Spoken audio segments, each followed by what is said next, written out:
Hello everyone, I am Dr. Dipankar Vats, working as an interventional cardiologist in Yatharth Group of Hospital. आज हम बात करेंगे heart failure के बारे में।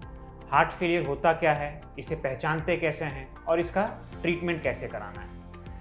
हार्ट फेलियर कोई भी मरीज जो आपके आसपास हो, अगर किसी व्यक्ति की सांस फूल रही है, खास करके लेटने में सांस ज़्यादा फूल रही हो, या रात को सांस फूलने की वजह से नींद खुल जाती हो, या चलने में थकावट हो, कमजोरी महसूस हो रही हो, ऐसे मरीजों को हार्ट फेलियर होने के चांसेस होते हैं।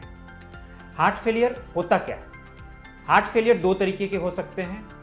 एक जिसमें हार्ट की फंक्शनिंग कम हो जाती है, एक जिसमें हार्ट की फंक्शनिंग तो नॉर्मल रहती है लेकिन उसके रिलैक्सेशन एब्नॉर्मेलिटी की वजह से लंग में पानी इकट्ठा होने की वजह से सांस फूलता है।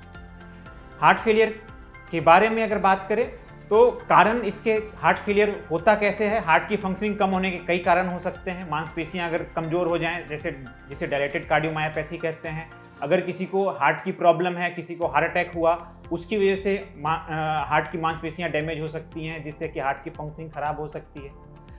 इसके अलावा किसी मरीज को अगर हार्ट की कोई पुरानी बीमारी है, जिससे हार्ट के वॉल्व की प्रॉब्लम, जिसके साथ साथ हार्ट की फंक्शनिंग कम हो रही है, उसमें हार्ट कमज़ोर हो सकता है।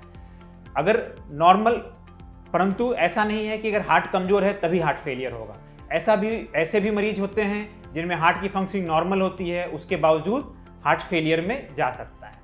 इसके लिए हमें समय समय पर अगर किसी मरीज को आपके आसपास ऐसी तकलीफ है, आपके घर में किसी मरीज को ऐसी तकलीफ है, तो उसका ईको करा करके हमें देखना होता है। ईको की फाइंडिंग के बेसिस पे हम ये डिसाइड करते हैं कि मरीज की हार्ट की फंक्शनिंग कैसी है। सिस्टोलिक फंक्शनिंग जो हम कॉन्ट्रैक्शन के थ्रू देखते हैं और डायस्टोलिक फंक्शनिंग जो रिलैक्सेशन के थ्रू देखते हैं, दोनों को एसेस करना होता है और ये डिसाइड करना होता है कि पेशेंट को हार्ट फेलियर है या नहीं। अगर हार्ट फेलियर आता है तो फिर उसके लिए दवाइयों के थ्रू उसका ट्रीटमेंट किया जाता है।